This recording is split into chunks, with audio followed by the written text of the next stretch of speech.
કેમ છો મિત્રો? જય શ્રી કૃષ્ણ. મજામાં?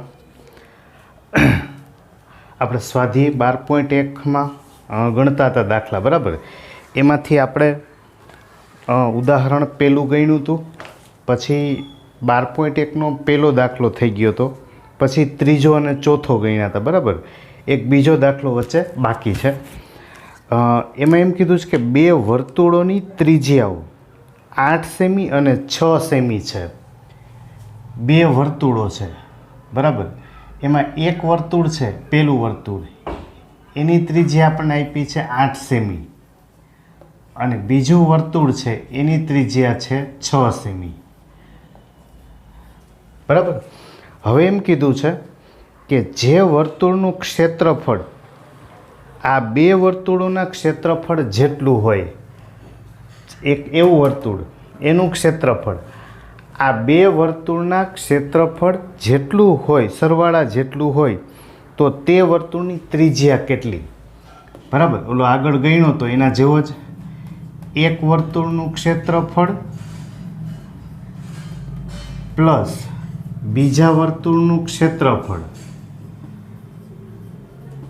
એટલું જ થશે નવા વર્તુળનું ક્ષેત્રફળ, બરાબર? જે આપણી પાસે માગેલું છે. હવે વર્તુળનું ક્ષેત્રફળ હોય તો આપણી પાસે સૂત્ર છે πr², બરાબર? પહેલા માટે r1 πr², બીજા માટે 2 πr². ચાલો, આવું મળશે. હવે એમાંથી આ બેમાંથી આપણે પાઈ સામાન્ય લઈ લઈએ. પાઈ સામાન્ય લેશું એટલે r1² પ્લસ r2² એના બરાબર πr², બરાબર? તો આ પાઈ ગુણાકારમાંથી છેદમાં લઈ જશું એટલે આ પાઈ પાઈ જઈ કેન્સલ થઈ જશે. r1 બરાબર છે 8 એટલે 8નો વર્ગ, r2 બરાબર 6 એટલે 6નો વર્ગ એના બરાબર r². માટે r² બરાબર 8નો વર્ગ 64, 6નો વર્ગ 36, એટલે r² બરાબર થશે 100.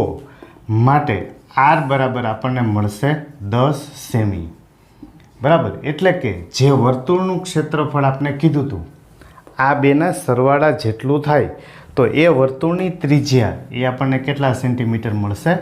10 સેન્ટીમીટર, બરાબર? તો આમાં આપણી પાસે એક ઉદાહરણ હતું પહેલું, અને એના પછી 4 દાખલા હતા, બરાબર? તો આટલું સ્વાધ્યાય 12.1માં આપણે ગણ્યું. હવે આપણે આ પહેલા ટોપિકની અંદર 3 સૂત્રની વાત કરી: વર્તુળનો પરિઘ, વર્તુળનું ક્ષેત્રફળ અને પરિભ્રમણની સંખ્યા, બરાબર? પરિભ્રમણની સંખ્યા બરાબર અંતરના છેદમાં પરિઘ. હવે આપણે બીજા ટોપિકમાં જઈએ છીએ. બીજો ટોપિક એ આખા ચેપ્ટર માટે સૌથી અગત્યનો છે, બરાબર? કારણ કે આમ ઓલરેડી ટોપિક જ 2 છે, બસ આ પૂરું થઈ ગયું. બીજો ટોપિકના સૂત્ર આવડી ગયા એટલે આખા ચેપ્ટરનું બધું કામ અહીંયાથી પૂરું થઈ જશે, બરાબર? ચાલો, તો બીજો ટોપિક છે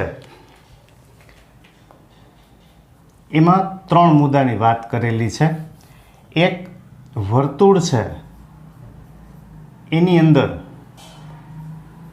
એક મુદ્દો આપેલો છે ચાપ, બીજું આપેલું છે વૃત્તાંશ, અને ત્રીજું આપેલું છે વૃત્તખંડ, બરાબર? આ 3 નાના મુદ્દાઓની આપણે એની અંદર વાત કરવાની છે. તો આપણી પાસે વર્તુળ છે, વર્તુળ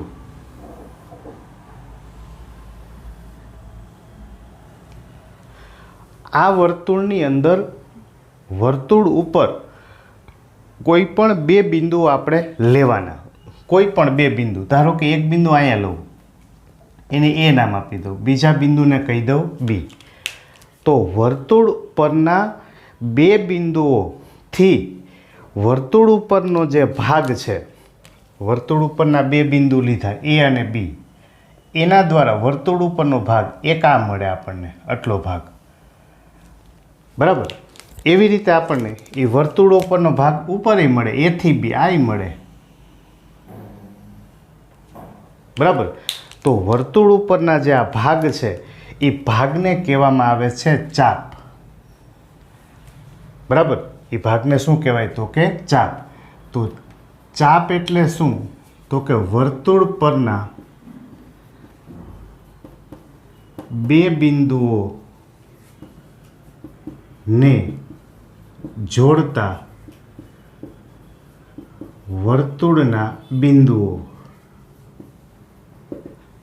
બરાબર. આ વર્તુળ ઉપરના જે બિંદુઓ છે, આ બિંદુઓ પણ વર્તુળ ઉપરના બે બિંદુઓ, વર્તુળ ઉપરના બે બિંદુ એને જોડતા, આ બે બિંદુને ડાયરેક્ટ નથી જોડવાનું પણ વર્તુળ ઉપરના બિંદુઓ લેવાના છે.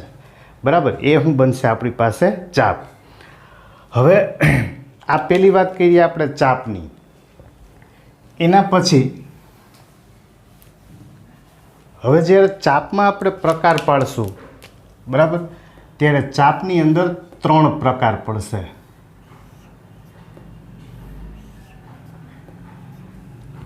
એક લઘુ ચાપ, બીજું ગુરુ ચાપ અને ત્રીજું અર્ધ વર્તુળ ચાપ.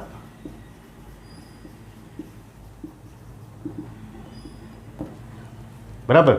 3 ભાગ પડ્યા. એક લઘુ ચાપ. લઘુ ચાપ એટલે નાનું, લઘુ એટલે નાનું. જે ચાપ નાની છે, જો આમાં AB છે, AB એમાં ઉપર AB ચાપ છે, નીચે પણ AB જ છે. બરાબર. પણ લઘુ ચાપ એટલે તો કે જે ચાપ નાની છે. ગુરુ ચાપ એટલે જે ચાપ મોટી છે. તો આપણે એમ થાય તો ઓળખશું કેમ કઈ લઘુ ચાપ છે, કઈ ગુરુ ચાપ છે?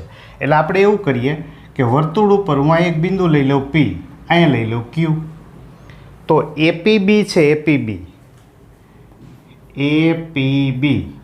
એની ઉપર આમ કેપ જેવી નિશાની કરી લેવાની.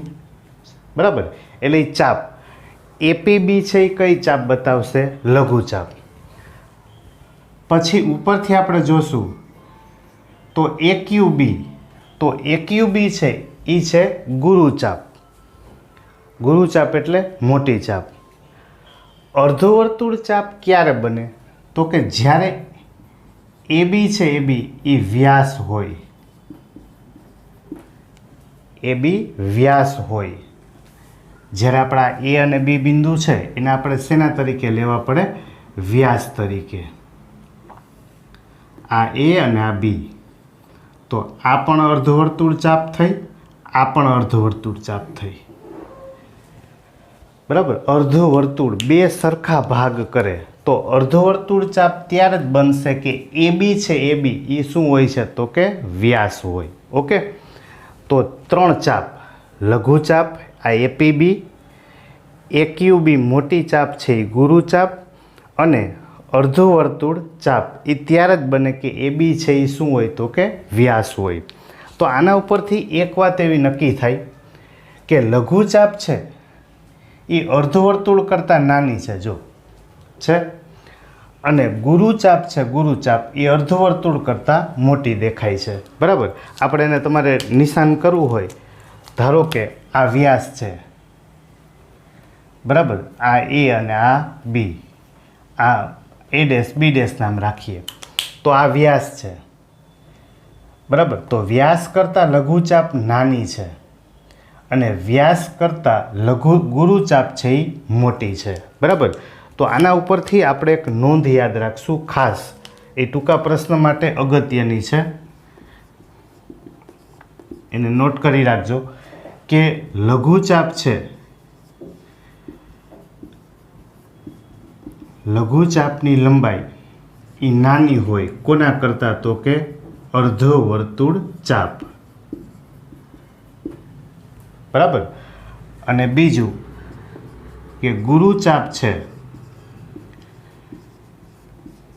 ગુરુ ચાપની લંબાઈ ગ્રેટર ધેન એટલે કે મોટું છે કોના કરતાં તો કે અર્ધવર્તુળ ચાપ. રેડી? હવે અર્ધવર્તુળ ચાપ એટલે હવે આપણે આગળ પહેલું સૂત્ર શીખાતા કે આખા વર્તુળનો બોર્ડર ઉપરનો ભાગ હોય, આખા વર્તુળનો બોર્ડર ઉપરનો ભાગ કે જેને આપણે પરિઘ કહીએ છીએ. અને પરિઘનું આપણે સૂત્ર શીખાતા 2πr. બરાબર. આખું બોર્ડર ઉપરનો ભાગ વર્તુળ એનું આપણે અડધું કરવું છે. બરાબર, એટલે કે આને અડધું કરી નાખશો એટલે બે બે ઉડી જશે. તો અર્ધવર્તુળ ચાપ એટલે શું? તો કે પાય આર. બરાબર, તો અર્ધવર્તુળ ચાપનું આપણે સૂત્ર મળ્યું પાય આર.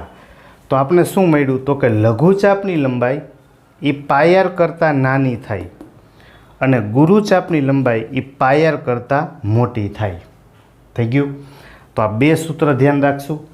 ઘણી વખત પરીક્ષામાં એમ પૂછાણું હોય, તમને એક વર્તુળ આપેલું હોય, દાખલા તરીકે દાખલામાં એમ પૂછે, માનો કે આપણને ઉદાહરણ તરીકે એવું પૂછ્યું હોય કે વર્તુળ ઓ કેન્દ્ર અને 7 ત્રિજ્યાની લઘુચાપની લંબાઈ ખાલી જગ્યા હોઈ શકે. બરાબર, હોઈ શકે. તો આપણને ખબર છે કે ઓ કેન્દ્ર છે ને આર ત્રિજ્યા છે. બરાબર, લઘુચાપની લંબાઈ અર્ધવર્તુળ કરતાં નાની હોય. હવે તમે અર્ધવર્તુળનું સૂત્ર છે આપણી પાસે પાય આર. આર બરાબર મૂકો 7, તો પાય ગુણાકારમાં 7. પાયની કિંમત 22/7, એને ગુણ્યા 7, 7 7 ગયા. તો લઘુચાપની લંબાઈ એ કેટલી હોઈ શકે? તો કે 22 હોઈ શકે. હવે ઓપ્શનમાં આપણે જોવાનું કે કયું માપ હોઈ શકે એવું કીધું છે અથવા એના કરતાં નાનું હોય. લઘુચાપની લંબાઈ એ અર્ધવર્તુળ છે ને, અર્ધવર્તુળ 22 થયું, એના કરતાં કેવું હોય? નાનું. તો તમારે વિકલ્પ છે એમાં એવું જોવું પડે કે 22 કરતાં નાનો વિકલ્પ હોવો જોઈએ. ધારો કે તમને એમ કે 17, 25, 28, 33. બરાબર, તો 22 કરતાં નાનું કયું થાય? 17. બરાબર, લઘુચાપની લંબાઈ હોઈ શકે.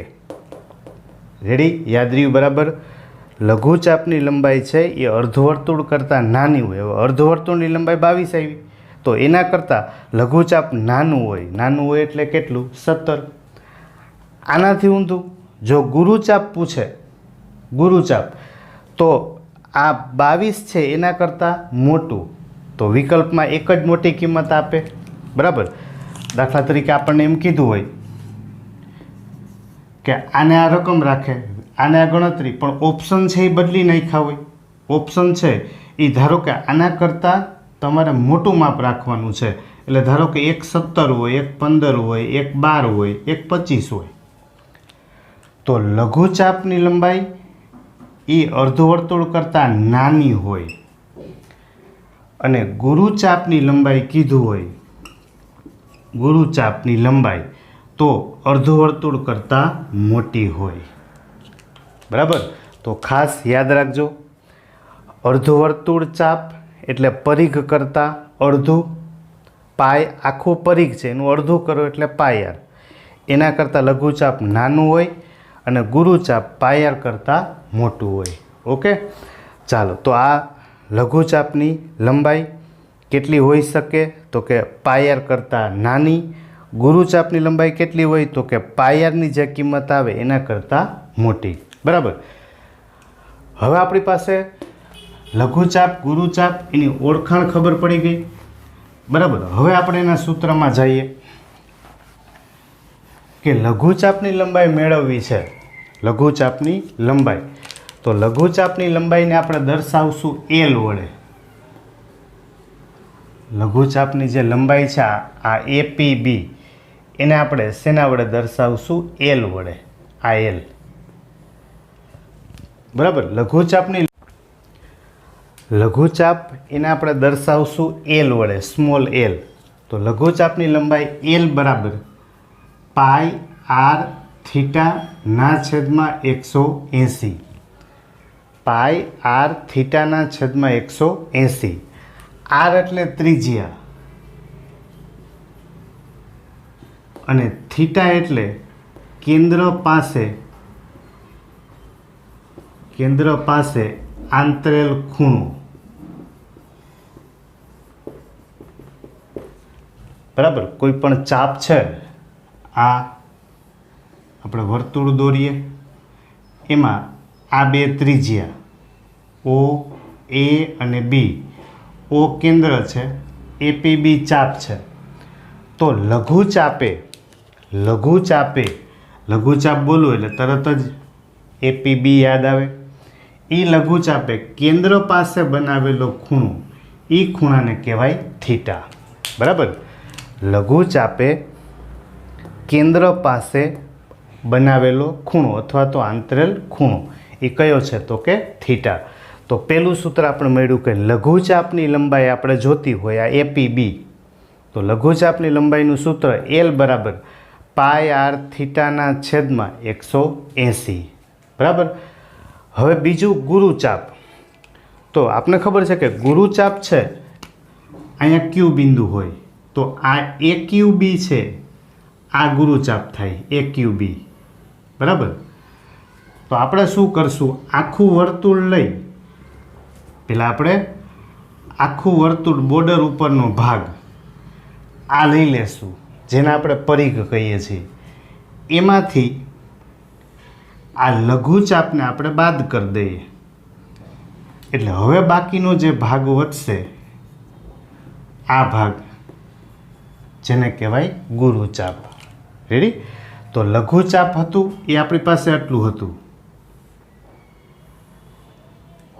ઓ એ પી બી. બરાબર. આ એપીબી છે, એપીબી, જેને આપણે કહેતા હતા લઘુચાપ. જોજો વારંવાર રિવિઝન કરવાનું. આ લઘુચાપ એપીબી. બરાબર. અને આ એક્યુબી છે, એક્યુબી, આ એક્યુબી. બરાબર. એને કહેવાય ગુરુચાપ. રેડી? ઓલું જેમ આખું તરબૂચ હોય, તરબૂચમાંથી એક કટકો કાઢી લઈએ તો એની બોર્ડર ઉપરનો ભાગ એ લઘુચાપ, બાકીનો આખો ભાગ વધે એ ગુરુચાપ. તો ગુરુચાપની આપણે લંબાઈ જોતી હોય, બરાબર, તો એનું સૂત્ર આપણે લખશું આખું વર્તુળ બોર્ડર ઉપરનો ભાગ એટલે પરિઘ. પરિઘનું સૂત્ર 2πr. એમાંથી આ લઘુચાપને બાદ કરશું -πr થીટાના છેદમાં 180. રેડી? તો આપણી પાસે આમ જોવા જઈએ તો 3 સૂત્ર થયા. પહેલું અર્ધવર્તુળ ચાપ એટલે πr. બીજું લઘુચાપની લંબાઈ πr થીટાના છેદમાં 180. આર એટલે ત્રિજ્યા, થીટા એટલે લઘુચાપે કેન્દ્ર પાસે આંતરેલો ખૂણો, અને ગુરુચાપ જોઈએ છે આ મોટી ચાપ, આ ગુરુચાપ. બરાબર. એ ક્યુ બી. તો 2πr એટલે પરિઘ આખું, 2πr -πr થીટાના છેદમાં 180. અર્ધવર્તુળ ચાપ એ તો આપણે વાત કરી લીધી કે એ બી વ્યાસ હતું અને એની લંબાઈ કેટલી હોય તો કે πr જેટલી. બરાબર. એ પણ આપણે એમાં લખી રાખીએ જેથી યાદ રહીએ. આની લંબાઈ કેટલી હોય? πr. અને મેં તમને એના ટૂંકા પ્રશ્ન માટે નોંધ લખી લીધી. રેડી? ચાલો. તો આ પહેલો ટોપિક થયો ચાપ. 3 ચાપ: અર્ધવર્તુળ, લઘુચાપ, ગુરુચાપ. રેડી?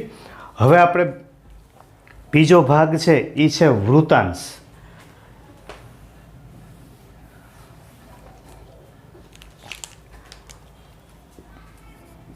તો બીજો ભાગ આપણને આપેલો છે વૃત્તાંશ. બરાબર. હવે એ વૃત્તાંશ છે, વૃત્તાંશ એટલે શું? તો કે બસ આમાંથી ને આમાંથી બનેલું છે. તમે આકૃતિઓ આપણી સામે જ છે. આ બે ત્રિજ્યા છે, આ ચાપ છે, આમાં ઈ છે જો બે ત્રિજ્યા છે અને એક ચાપ છે. બરાબર. તો બે ત્રિજ્યા અને ચાપથી બનતો આકાર, બે ત્રિજ્યા અને ચાપથી બનતો આકાર. એટલે દાખલા તરીકે આપણે આ પહેલાં હું આને નામ આપું, આ જે આપણે દોરેલું છે આ પહેલી આકૃતિ કહી દઉં. બરાબર. આને બીજી આકૃતિ કહી દઉં. તો પહેલી આકૃતિ છે આપણી પાસે દોરેલી, આકૃતિ નંબર 1. તો એમાં ઓ એ ત્રિજ્યા છે, ઓ એ ત્રિજ્યા છે, ઓ બી ત્રિજ્યા છે અને એપીબી ચાપ છે. બરાબર. તો આ બંનેને ભેગા કરવા, ભેગું કરવું એટલે ગણિતમાં એને યોગ કહેવાય. યોગ, યોગની નિશાની. બરાબર. તમે ગણ ચેપ્ટરમાં આગળ શીખા હોય 8મા 9મામાં કે આવી નિશાની કરીએ છીએ આપણે યુ જેવી, જેને શું કહેવાય તો કે યોગ ગણ. યોગ એટલે ભેગું કરવું. OA, OB અને APB ચાપ. OA, OB અને APB ચાપ. તો આ ત્રણેયથી બનતો જે આકાર બન્યો, બરાબર. હવે જે આકાર આ બન્યો એને શું કહેવાય? તો કે વૃતાંશ. આ ખાલી APB ને ચાપ કહેવાય. હવે જે આકાર બન્યો, બરાબર, તો OAPB આ બની ગયો આપણી પાસે વૃતાંશ. રેડી? પણ આમાં આપણે જે ચાપ લીધી છે એ નાની ચાપ છે. નાની ચાપ મતલબ લઘુ ચાપ. એટલે આ વૃતાંશના નામ આપશું આપણે લઘુ વૃતાંશ. વૃતાંશ તો છે જ, આ વૃતાંશ છે, આ વૃતાંશ જ છે. કારણ કે આમાં જો 2 ત્રિજ્યા છે અને 1 ચાપ છે. આમાં એ જ વસ્તુ છે, બરાબર. અંદર બધો મસાલો સરખો છે. 2 ત્રિજ્યા 1 ચાપ, 2 ત્રિજ્યા 1 ચાપ. પણ જેવી ચાપ એવું એનું નામ. લઘુ ચાપ તો લઘુ વૃતાંશ, ગુરુ ચાપ કયો તો અહીંયા આવીને કહી જાવ ગુરુ વૃતાંશ. બરાબર. તો જો આ મળ્યું આપણને પહેલું.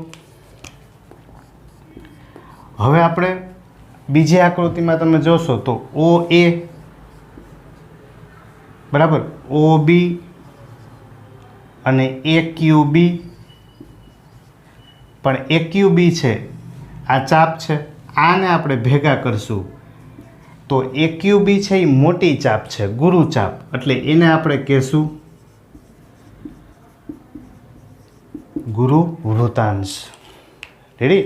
તો પેલા આકારને ઓળખતા શીખવાના છે. આકાર ઓળખતા આવડી ગયા, બાકી દાખલામાં બીજું કાંઈ છે નહીં. 2 ત્રિજ્યા આ ચાપ એટલે વૃતાંશ, 2 ત્રિજ્યા આ ચાપ એટલે વૃતાંશ. પણ નાની ચાપ હતી એટલે આપણે એને કહેશું લઘુ વૃતાંશ. બરાબર. અને અહીંયા આપણી પાસે ચાપ છે એ મોટી છે એટલે આપણે એને કહેશું ગુરુ વૃતાંશ. થઈ ગયું? તો આપણી પાસે 2 પ્રકારના વૃતાંશ બની ગયા, લઘુ વૃતાંશ અને ગુરુ વૃતાંશ. ઓકે. તો પેલું સૂત્ર આપણે શીખીએ, લઘુ વૃતાંશનું ક્ષેત્રફળ. લઘુ વૃતાંશનું ક્ષેત્રફળ, બરાબર. લઘુ વૃતાંશનું ક્ષેત્રફળ એટલે 1/2 L ગુણાકારમાં R. L એટલે આ ચાપની લંબાઈ અને એના ગુણાકારમાં R. હવે આપણે 1/2 હું Lની કિંમત મૂકી દઉં. L એટલે લઘુ ચાપ, πr θ/180 એના ગુણાકારમાં કેટલા છે? તો કે R. ઓકે. તો આ આપણે સૂત્ર મળી ગયું. R ગુણાકારમાં R એટલે R² થીટા 180 ગુણ્યા 2 એટલે 360. રેડી? તો આપણી પાસે ફાઇનલ સૂત્ર એવું બનશે લઘુ વૃતાંશ કે πr² θ/360. લઘુ વૃતાંશનું ક્ષેત્રફળ. લઘુ વૃતાંશ જે શબ્દ બોલો એની ઉપર ભાર દો અને વજન દો, એની માથે નથી બેસી જવાનું, એને બોલવાનું છે. લઘુ વૃતાંશનું ક્ષેત્રફળ બરાબર πr² θ/360. ઓકે. ચાલો એમાંથી આપણે સૂત્ર બનાવશું ગુરુ વૃતાંશનું.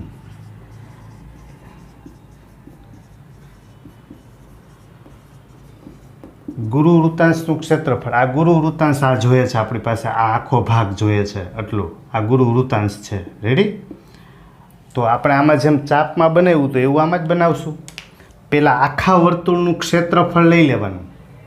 ક્ષેત્રફળ બોલું છું આખું. આખા વર્તુળનું ક્ષેત્રફળ લઈ એમાંથી આ જે લઘુ વૃતાંશ છે, જ્યાં ડગરી છે, ડગરી તરબૂચની ડગરી, બરાબર. ઘણે કે તરબૂચ નથી, આ તો પીઝાની ડગરી છે, તો એ કાઢી લ્યો. બરાબર. તો ગુરુ વૃતાંશનું ક્ષેત્રફળ જોતું એટલે આખા વર્તુળનું ક્ષેત્રફળ. આખા વર્તુળ છે, આ વર્તુળ, આ પેલા આખા વર્તુળનું ક્ષેત્રફળ લઈ લીધું તો એ સૂત્ર આપણી પાસે πr². એમાંથી આટલો ભાગ આપણે કાઢવો છે, આટલો ભાગ કે જે લઘુ વૃતાંશ છે માઇનસ લઘુ વૃતાંશ πr² θ/360. રેડી? તો ગુરુ વૃત્તાંશના ક્ષેત્રફળનું સૂત્ર બની ગયું πr². જો સમજીને તૈયાર કરવાના છે, બરાબર. સૂત્રને ઓછામાં ઓછા 5-7 વાર લખવાના જ, કારણ કે બીજું તો ખાલી છેદ ઉડાડવાની જ વાત વધવાની છે. તો ગુરુ વૃત્તાંશનું ક્ષેત્રફળ એટલે πr², એટલે આખા વર્તુળનું ક્ષેત્રફળ πr².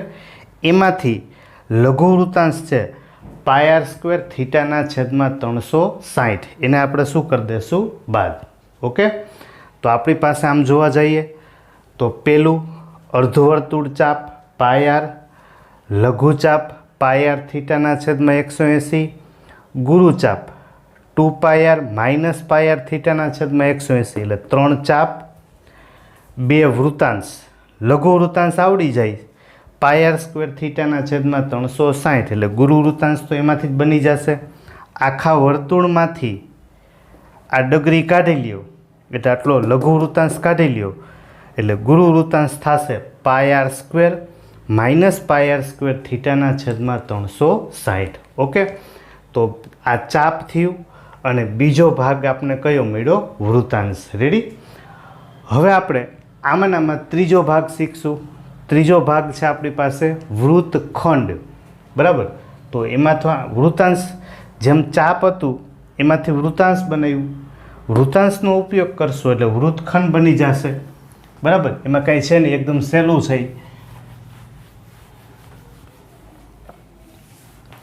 તો જો ત્રીજો ભાગ છે એનું નામ આપણી પાસે છે વૃત્તખંડ,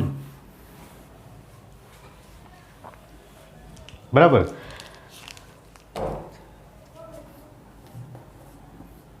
ચાલો, વૃત્તખંડ એટલે શું? તો કે આપણે વૃત્તાંશ છે એ હવે આમ નજર સામે દેખાય છે, બરાબર. તો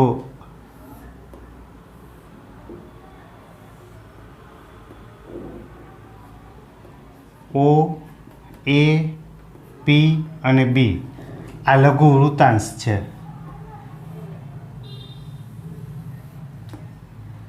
બરાબર. O, A, Q અને B આ ગુરુ વૃત્તાંશ છે. રેડી? આપણી પાસે આ બે ભાગ છે. આ લઘુ વૃત્તાંશ છે અને આ ગુરુ વૃત્તાંશ છે. હવે આપણે એક જ કામ ખાલી કરવાનું છે, સાવ નાનકડું, બહુ સહેલું. AB છે ને, AB, A અને B ને આપણે જોડી દેવાના. કોને? AB ને. એટલે AB છે એ જીવા થાય. આ વર્તુળ છે, વર્તુળ, હું AB ને જોડી દેવા. અહીંથી તો આમ વર્તુળ હતું, તો AB છે એ વર્તુળની થાય જીવા. તો પેલો શબ્દ જીવા હોય તો જ વૃત્તખંડ બને. શું હોય? જીવા. AB રેખાખંડ, બરાબર. તો હવે તમે જ્યારે આ AB ને જોડી દીધું તો જો આ ચાપ, જોજો બરાબર, આ ચાપ અને ઉપર આપણે લીધી જીવા, આ જીવા, બરાબર. એ બંનેથી બનતો ભાગ એ બેયથી જ બનવો જોઈએ. એટલે આટલો ભાગ બન્યો. રેડી? આમાં એ જ જો આ ચાપ હું AB ને જોડી દઉં તો આ ચાપ અને આ જીવા એ બેયથી બનતો ભાગ આખું આવી ગયું. તો હવે જે ભાગ બન્યો, બરાબર, તો આને આપણે કહેશું વૃત્તખંડ. આમાં તો કે આખું આવી ગયું બધું, તો આ શું બન્યું? વૃત્તખંડ. રેડી? તો ફરીથી બોલું, આમાં જો ત્રિજ્યાનો ઉપયોગ નથી, માત્ર બે જ વસ્તુ છે, ચાપ APB ચાપ, આમાં AQB ચાપ અને માત્ર તમારે AB ને જોડી દેવાના છે. AB જીવા છે, AB રેખાખંડ છે, તો એનાથી બનતો ભાગ એને શું કહેવાય? તો કે વૃત્તખંડ, બરાબર. તો આપણે લઘુ વૃત્તખંડ લખશું. લઘુ વૃત્તખંડ. જો મેં વૃત્તખંડની આગળ લઘુ લગાડ્યું છે એટલા માટે કે આ ચાપ કઈ હતી? તો કે લઘુ ચાપ. વૃત્ત આની જેમ નાની ચાપ તો લઘુ વૃત્તાંશ, મોટી ચાપ તો ગુરુ વૃત્તાંશ. રેડી? આમાં તો કે ચાપ છે, ચાપ એ લઘુ ચાપ માટે લઘુ વૃત્તખંડ. આમાં મોટી ચાપ ગુરુ ચાપ એટલે આપણે એને શું કહેશું? ગુરુ વૃત્તખંડ. તો જો લઘુ વૃત્તખંડ છે એનો આકાર કેવો બનશે? તો કે આવો બનશે, એ પી અને બી. રેડી? આવો બનશે લઘુ વૃત્તખંડ. પછી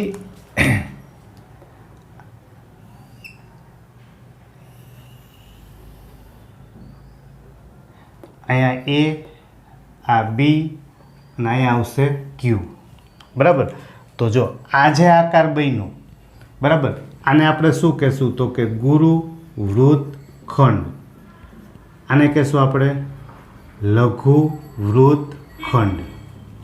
ઓકે, પહેલાં આપણને આકાર કેવો છે એ ઓળખતા આવડવો જોઈએ. જો વૃત્તાંશ હતું, યાદ કરો, વૃત્તાંશ હતું તો એમાં એ બી જોડેલું નથી, એ બી જીવા નથી. બરાબર? તો આપણે એવું જ યાદ રાખવાનું કે ખંડ ક્યારે બને? ખંડ, વૃત્તખંડ. ખંડ ક્યારે બને? વચ્ચે દિવાલ બનાવો તો. અને દિવાલ કોણ બનાવે? તો કે એ બી. ક્લિયર? શું ખંડ બનાવવો છે, ખંડ ભાગ કરવા છે, કોણ ભાગ કરે? તો કે એ બી જીવા. રેડી? આ એ બી આવી ગયું તો આ ભાગ બન્યો વૃત્તખંડ. આ એ બી જીવા એની ઉપરનો ભાગ એટલે એ શું બની ગયું? વૃત્તખંડ. ઓકે, હવે આપણે આનું સૂત્ર લખવું છે. તો લઘુ વૃત્તખંડ છે, જોજો બરાબર, લઘુ વૃત્તખંડનું ક્ષેત્રફળ. ક્ષેત્રફળ મતલબ એને રોકેલી જગ્યા. આપણે આટલી જગ્યા જોઈએ છે, આ આટલી. તો લઘુ વૃત્તખંડનું ક્ષેત્રફળ આટલી જગ્યા જોઈએ છે. તો આપણે શું કરશું? આમાંથી જ જોજો બરાબર, પહેલાં આખું લઘુ વૃત્તાંશ લઈ લેશું. લઘુ વૃત્તાંશનું ક્ષેત્રફળ માઇનસ આ લઘુ વૃત્તાંશ લઈ આખું, એમાંથી આપણે ઉપરનો જે ત્રિકોણ છે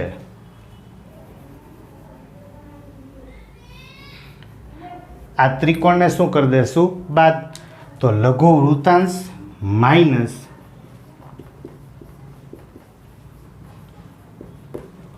ત્રિકોણનું ક્ષેત્રફળ. થઈ ગયું? સાવ સહેલું છે. પહેલાં લઘુ વૃત્તાંશ લીધો તો કે હા, લઘુ વૃત્તાંશનું ક્ષેત્રફળ એ આપણે સૂત્ર શીખી ગયા. લઘુ વૃત્તાંશનું πr² થીટાના છેદમાં 360. એ લઘુ વૃત્તાંશનું ક્ષેત્રફળ લઈ એમાંથી આ જે ત્રિકોણ છે ઉપરનો ત્રિકોણ, એ ત્રિકોણને આપણે શું કરી દઈશું? બાદ. એટલે આ બની ગયું લઘુ વૃત્તખંડ.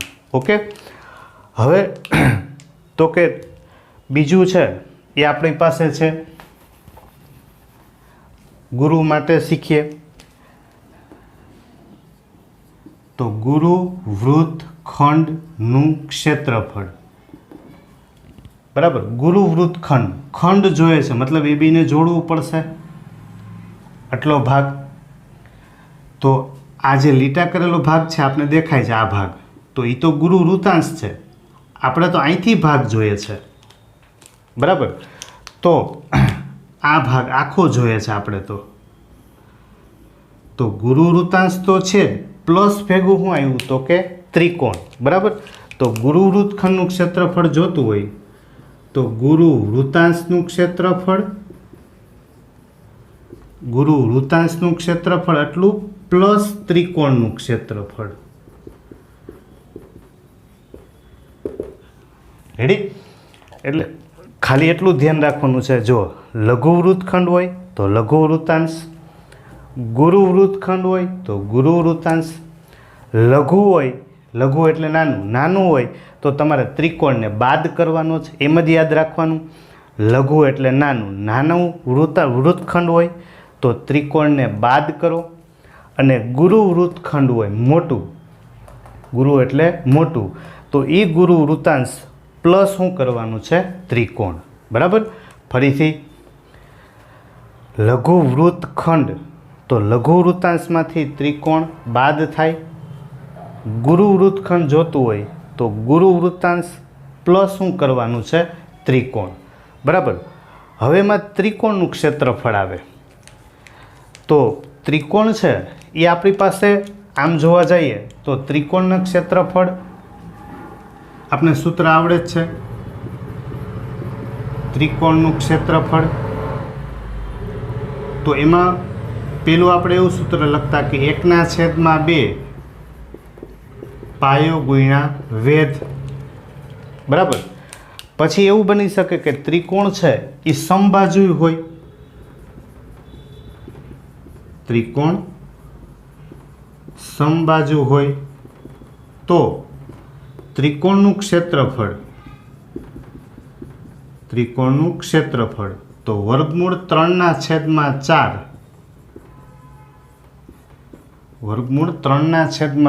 એના ગુણાકારમાં બાજુનો સ્ક્વેર. બરાબર. કાટકોણ ત્રિકોણ આપે તો 1/2 પાયો ગુણ્યા વેધ, સમબાજુ આપે તો વર્ગમૂળ 3/4 એના ગુણાકારમાં બાજુનો વર્ગ. ઓકે. તો આપણો આ બીજો ભાગ. તો કેટલા સૂત્ર થયા ફરીથી યાદ દેવડાવું છું, એ જ તમારે પાછા હોમવર્કમાં લખવાના છે. પેલું અર્ધવર્તુળ ચાપથી શરૂ કરવાનું છે. અર્ધવર્તુળ ચાપ, લઘુ ચાપ, ગુરુ ચાપ એટલે 3 ચાપ. બીજું 2 વૃત્તાંશ, લઘુ વૃત્તાંશનું ક્ષેત્રફળ, ગુરુ વૃત્તાંશનું ક્ષેત્રફળ. નામ એક દિવસ નવા લાગશે, જેમ રિવિઝન કરશો, આકૃતિ દોરશો એમ આવડી જશે. તો લઘુ વૃત્તાંશ અને ગુરુ વૃત્તાંશ, 2 વૃત્તાંશ, 2 વૃત્તખંડ. લઘુ વૃત્તખંડ છે એટલે આ નાનો ભાગ. તો લઘુ વૃત્તાંશમાંથી ત્રિકોણ શું થઈ જશે? બાદ. બરાબર. ફરીથી એકવાર ચોખવટ કરી દઉં છું.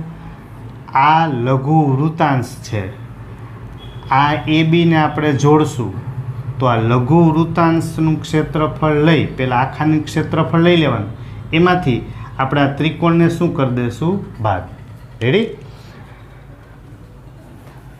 અને ગુરુ વૃત્તાંશ છે આપણી પાસે, આ ઓ એ ક્યુ બી, આ ગુરુ વૃત્તાંશ છે આખો, અને પ્લસ એમાં ત્રિકોણ ઉમેરી દે એટલે આ ભાગ બની ગયો ગુરુ વૃત્તખંડ. તો ગુરુ વૃત્તાંશ પ્લસ ત્રિકોણ, લઘુ વૃત્તાંશ માઇનસ ત્રિકોણ. બરાબર. અને ત્રિકોણ જો કાટકોણ હોય તો 1/2 પાયો ગુણ્યા વેધ, અથવા તો સમબાજુ હોય તો વર્ગમૂળ 3/4 એને ગુણ્યા બાજુનો સ્ક્વેર. બરાબર. 3 ચાપ, 2 વૃત્તાંશ એટલે 5, 2 વૃત્તખંડ એટલે 7 અને 2 ત્રિકોણ. રેડી? આટલી વસ્તુ આપણે ધ્યાનમાં રાખવાની છે. ઓકે.